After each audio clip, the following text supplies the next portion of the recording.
Pawn shop owners, what was the best reaction you have seen out of someone that tried to sell you something that was completely worthless?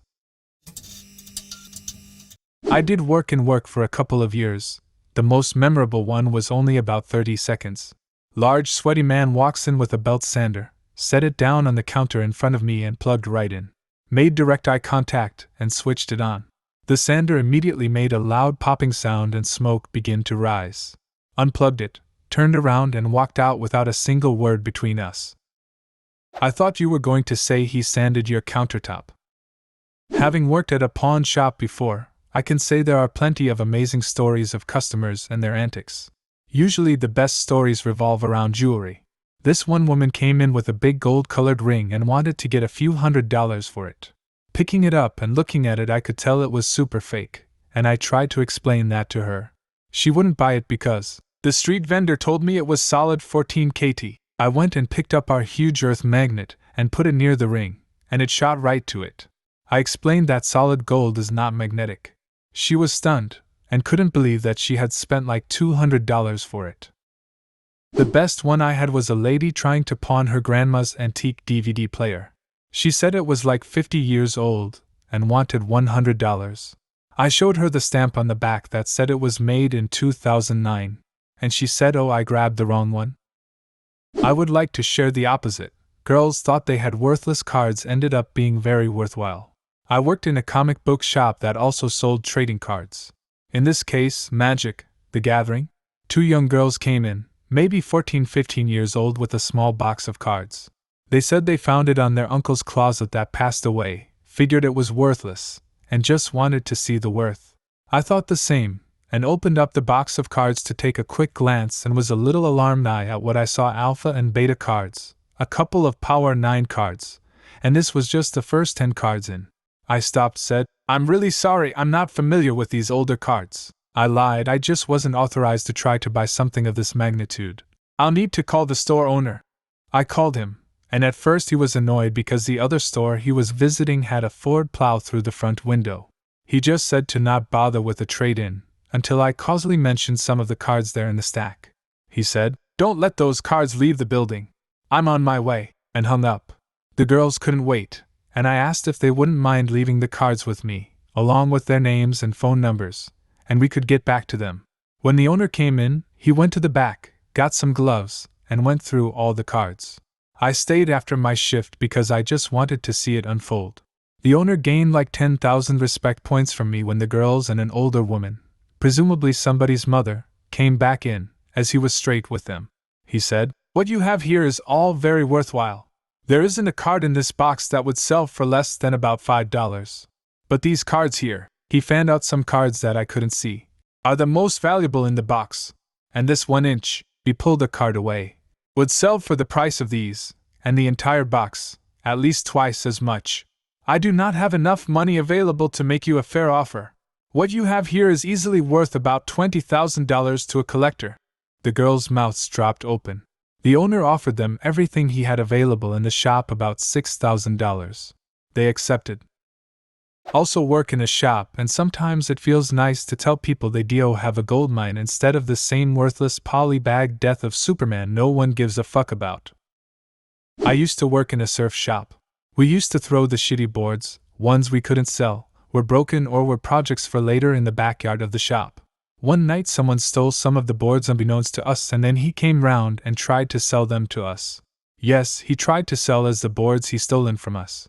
My boss just laughed and said, "These are so terrible, we will just throw them in the backyard." So now he had stolen boards that no one wanted and had to dispose of. That's great. Similar story: a thief from my town broke into the house of a prominent musician instrument shop owner and stole a few rare instruments. The instruments were valuable enough that the theft made the local news. Then, like 2 days later, the thief tried to sell a few of the stolen instruments to the store owned by the owner of the instruments. Buffoon. Heard this one. A guy tried to sell a vintage $5 bill, thinking it was worth over $4,000. The bill was made in 2016. I own a similar store. People still think their Beanie Babies have value. People also tend to think what items sell for online are what they will sell for at the same price and speed locally. It actually makes me really sad that my mum bought into this big time. My 3 siblings and I have maybe 50 to 60 bears each. She'd stay up late watching the Beanie Baby Hour on the shopping channels and would buy the latest pricing catalog. One Christmas she bought me Britannica, the one with the Union Jack. It cost about £40.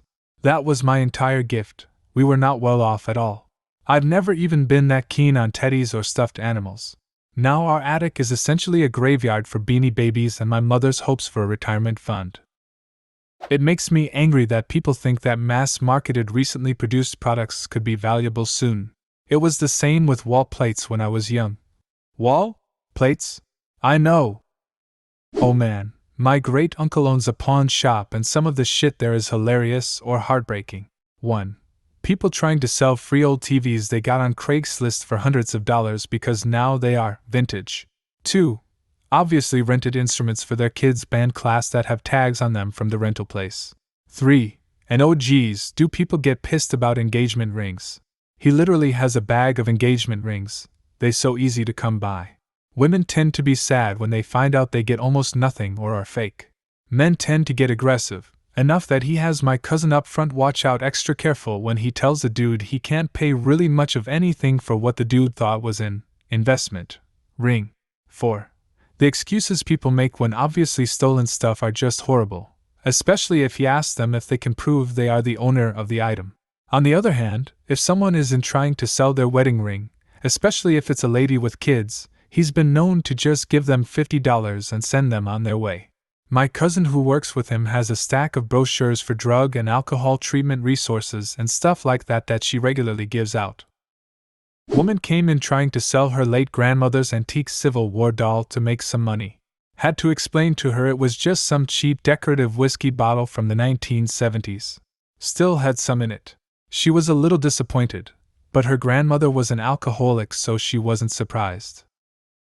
I buy and repair typewriters. It's an odd niche hobby of mine more than anything. Typewriters can go for a lot of money, but most aren't honestly worth what people want. 85% of typewriters are worth no more than $125 in pristine condition. Many times people will try to sell their inherited typewriters for $50 to $1,000 more in some cases than they're worth. I've seen one person try to sell a typewriter to me for $650 because he saw one online for $700 in a different color. I had bought the exact same typewriter 3 days before for $63. Just because someone labels something a price and or because it's old doesn't mean it's worth that price or valuable. That's not how it works. Former private security, my partner used to work security for pawn shop. A Navajo man once arrived at his place with a trailer full of landscaping equipment. It looked exactly like what you see residential landscaping companies use, full of shovels, mowers, blowers, enough equipment for 3 to 5 person crew. He wanted to sell everything at once, trailer included. The owner said, "Let's inventory everything. Give me 24 hours to add this up and I'll call you." The owner takes a notebook and writes down everything, every item and what SN he could get. Writes down the plates on the trailer and took a quick picture of a miscellaneous sticker on the hitch. He calls police. The trailer was reported stolen that day. Him and a detective picked a time that was convenient. Owner calls the guy back and says, "I'll give you $4K for everything." And they argue over the phone and he gives up and says he will pay $7K for all equipment. Just come in Tuesday at X. The guy shows up, 1 detective, 2 officers arrested him. The arrest was calm and without incident of any kind. The guy damn knew the jig was up. The actual value of equipment? Like under 1K tops. It was heavily used very old lawn equipment. I'm sure it worked great for whoever it was, but it was all super old equipment with little value. Regardless of the street value of the tools, but the value they bring to a hard-working person is so much greater. People who steal tools are stealing food off of families' tables. Glad they nabbed him. I was a pawnbroker for a while. So many junkies trying to sell fake jewelry. But this one lady really stood out. She came in with a chain and pendant in a cute little box. First thing we do is look for marking. While I was doing that, she started getting feisty, yelling at me saying, "Why are you doing that? Don't you see it says made in Italy? Hey, stop, are you blind?"